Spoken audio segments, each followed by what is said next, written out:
Knee joint replacement, మోకాళ్ళు అరుగుదలకు చేసిన operation. ఇక్కడ ఉన్నటువంటి రెండు బోన్స్, ఈ పైన బోను తొడ ఎముక, దాన్ని ఫీమర్ బోన్ అంటారు.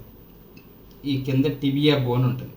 ఆ ఫీమర్ బోన్ కొంత పార్ట్, టిబియా బోన్ కొంత పార్ట్ కట్ చేసి ఆ ప్లేస్లో ఇంప్లాంట్స్ వేస్తారు, మెటల్ ఇంప్లాంట్స్ వేస్తారు.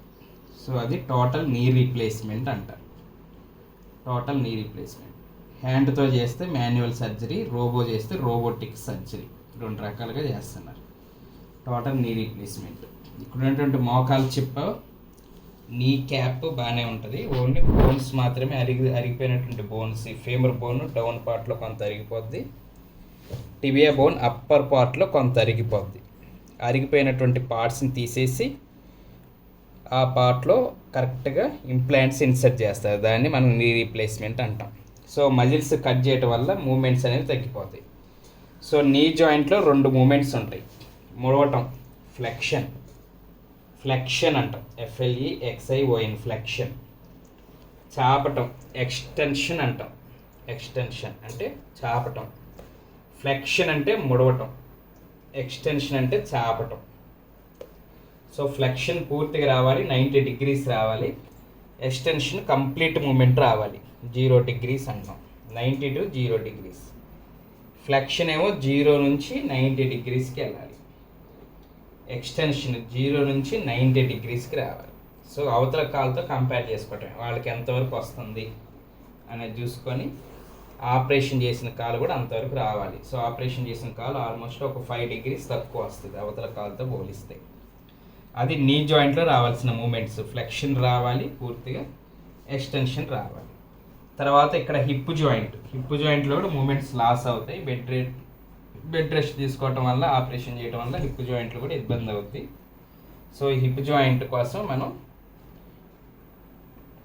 మోకాల పైన ఒక చెయ్యి వేసుకొని, మడం కింద ఒక చెయ్యి వేసి, యాంకిల్ జాయింట్ కింద స్లోగా వాళ్ళకి వచ్చినంత వరకు పైకి లేపాలి. నొప్పి రాకుండా వచ్చినంత వరకు పైకి లేపాలి. దీన్ని SLR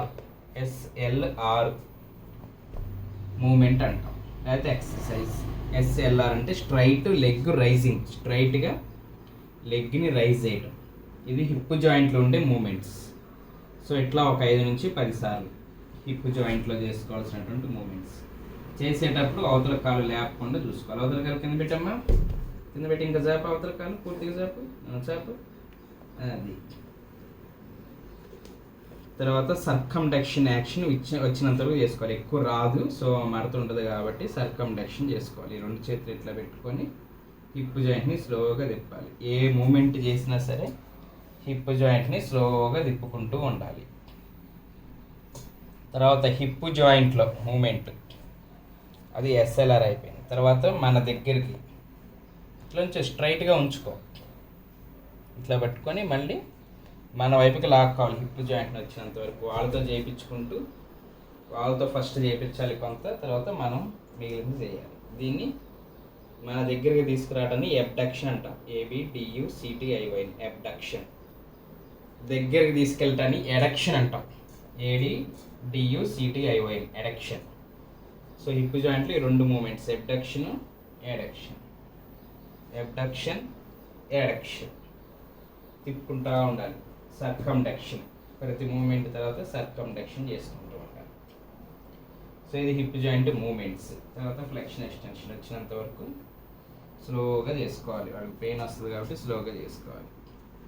తర్వాత వాళ్ళతో చేసే మూమెంట్ని క్వాడ్రిసెప్స్ ఐసోమెట్రిక్స్ అంటాం. ఈ మజిల్ పేరు క్వాడ్రిసెప్స్.